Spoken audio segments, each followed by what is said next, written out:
de 40 000 adhérents et leurs ayants droit qui ont réuni leurs maigres moyens dans un système de mutualisation pour prendre en charge la prévenance, la prévoyance et dans la solidarité et dans la mutualité. Depuis 2003, elle l'a dit, cette organisation a fonctionné, s'est massifiée, s'est densifiée, mais depuis l'installation de nouveaux organes élus en 2016, à savoir le conseil d'administration et le BE, les problèmes de gouvernance de notre mutuelle se sont exacerbés. Du point de vue des textes qui gouvernent et encadrent l'activité mutualiste dans notre pays. Ces textes, c'est le règlement numéro 7/2009 de l'UEMOA, c'est la loi 2003-14 du 4 juin 2003 relative aux mutuelles de santé et son décret d'application.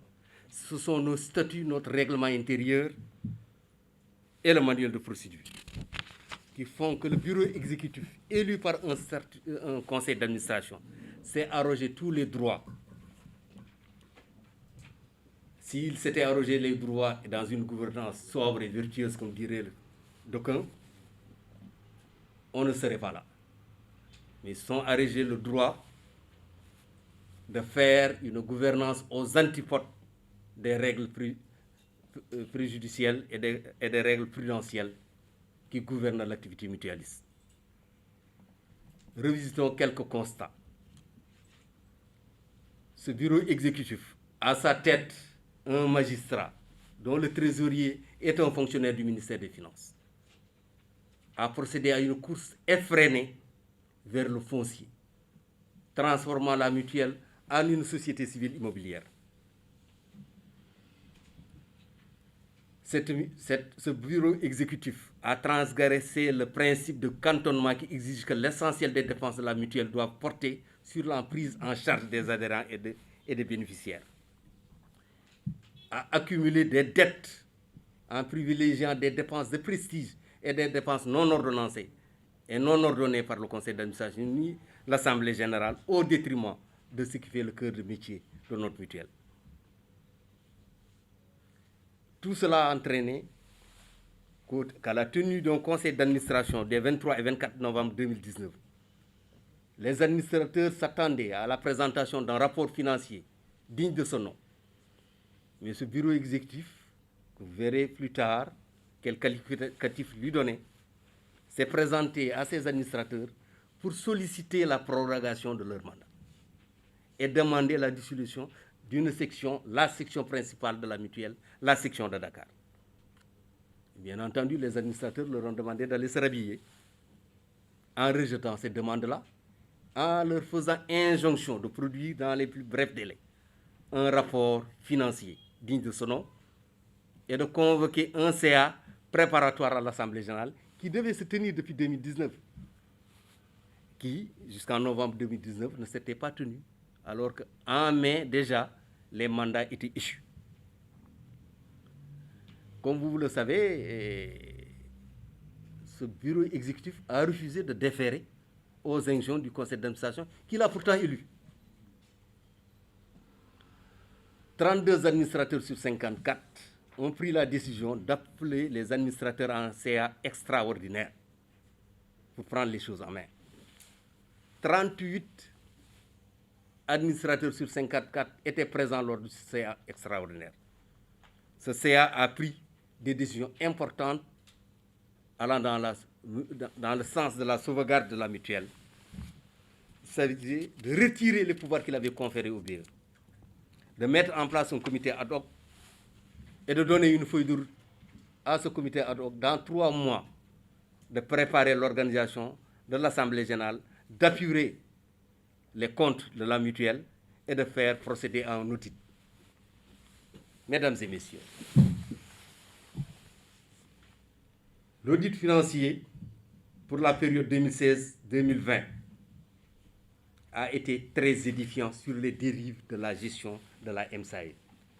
En effet, le rapport produit par le cabinet Axe Audit et Expertise montre à suffisance que ce qu'on soupçonnait au niveau des administrateurs d'une mauvaise gestion se révélait être un véritable carnage financier, systématique et extraordinairement tête en l'air. Les gens ont fait ce qu'ils ont voulu, au mépris de tous les textes de gouvernance de la mutuelle, au mépris de toute normalité et de toute réglementation qui existe dans ce pays. Des instances qui ne se tiennent pas. Une assemblée générale qui devait se tenir en 2019, non tenue. Des réunions de bureau qui ne sont pas sanctionnées par un PV, qui est la mémoire des actions qui ont été prises. Donc actuellement où je vous parle, personne ne peut retracer et valider des décisions qui ont été prises en instance parce qu'il n'y en a pas la mémoire. Il n'y a pas de procès verbal sur lesquels les gens se sont basés pour prendre des décisions. Et ces décisions sont des décisions suffisamment graves. La construction de la mutuelle, du siège de la mutuelle de santé. Les organes avaient décidé de la construction de ce siège à hauteur de 285 955 750 francs par entente entre le président, parce que nous n'avons pas vu.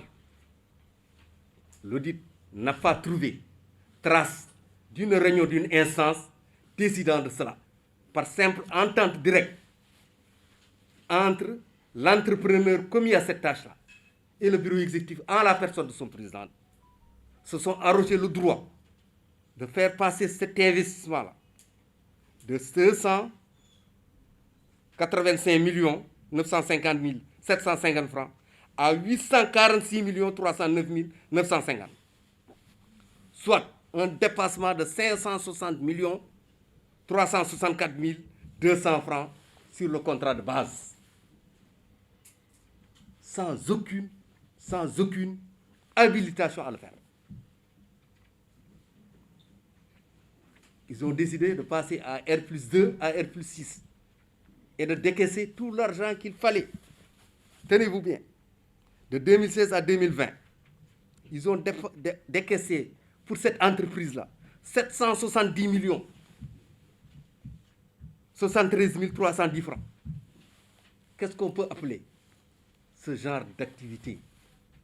Je n'oserais pas dire de délictueux ou d'activité délictuelle, mais c'est un véritable désastre sur le plan financier. C'est une bamboula qui ne dit pas son nom. C'est un enrichissement sans cause. C'est tout sauf de la gouvernance et de la bonne gestion. Ils ne se sont pas arrêtés là. Ils ne se sont pas arrêtés là. La bombance a continué. Ils se promènent en ville, ils passent au siège. Au lieu de se réunir et de faire un PV, non, ils prennent des remboursements de transport. Donc chaque jour, il y avait réunion au bureau, sans pour autant qu'il y ait trace, à travers des PV, de ce qu'ils se sont dit et qu'est-ce qu'ils ont dit au bénéfice de la mutuelle. Et c'est la mutuelle qui paie.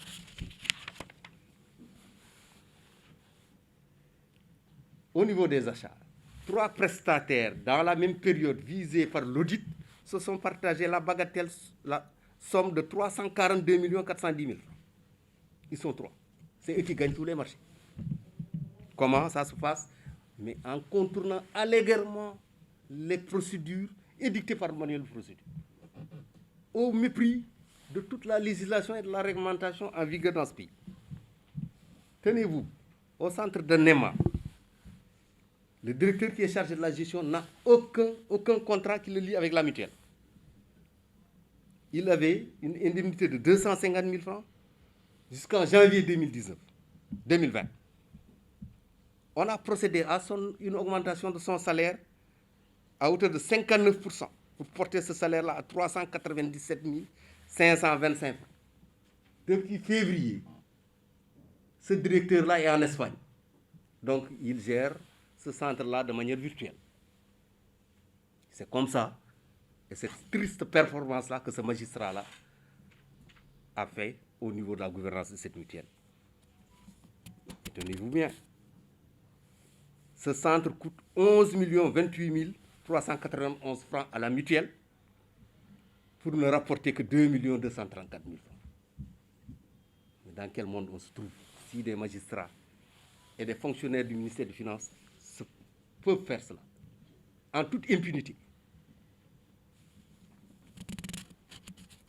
Donc c'était juste pour vous donner quelques extraits du rapport d'audit, pour vous installer dans le bain de ce que nous nommons mauvaise gouvernance. C'est pire que cela. C'est de la délinquance financière purement et simplement. Donc, comme je vous l'avais dit tout à l'heure, le conseil d'administration extraordinaire avait mis en place un comité ad hoc qui a eu à faire en sorte d'apurer les impayés qu'ils ont trouvés sur place, à saisir les autorités, dont le ministère de tutelle des mutuelles de santé dans ce pays, qui se trouve être le ministère du développement communautaire et de l'équité sociale et territoriale, le ministère de la justice, parce que l'homme par qui tous les scandales sont arrivés est quand même un magistrat géré par ce ministère. L'IGAJ a été saisi. Aucun de ces ministères et démembrements de l'État n'a daigné jusqu'à présent faire le moindre pas dans le sens de sauvegarder cet outil commun à 40 000 adhérents. Au lieu de sortir par la petite porte et d'aller pleinement vaquer à d'autres occupations, non, ces gens se sont dit non.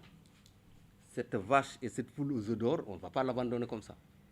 Ils ont porté plainte contre le conseil d'administration, parce que le comité ad hoc est une émanation de ce conseil d'administration. Le tribunal de grande instance hors classe de Dakar, à son audience de référé du 12 octobre 2020, a décidé de la suspension des actes issus du conseil d'administration du 18 juillet, tout en rejetant leur demande qui visait à annuler toutes les décisions qui avaient été prises.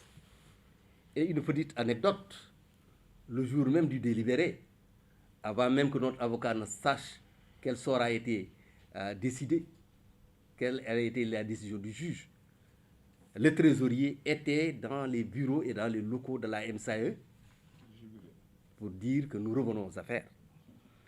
Donc ça montre pertinemment que certainement ils sont à l'aise parce que les tribunaux, c'est leur jardin.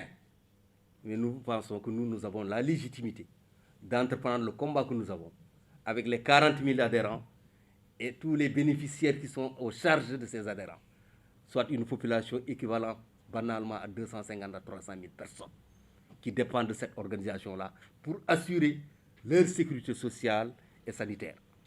Nous nous sommes dit que nous devons, aux côtés du conseil du comité ad hoc et des administrateurs du conseil d'administration, nous les adhérents, lancer ce mouvement collectif pour prendre en charge le combat, pour faire comprendre à M. Babacar Ngom et ses affidés que nous ne laisserons pas couler cette mutuelle de santé qui a été mise en place, comme elle l'a dit, par des pionniers qui se sont battus pour, au fond du Sénégal, aller sensibiliser les agents publics dans les universités, dans les collectivités territoriales, dans les salles de classe, dans les administrations déconcentrées, dans les administrations centrales, pour en faire ce vivrier de prédateurs qui est devenu actuellement notre mutuelle. Nous disons que c'est assez et nous avons pris la responsabilité de faire en sorte de construire un puissant mouvement social pour les enlever de la direction de notre mouvement.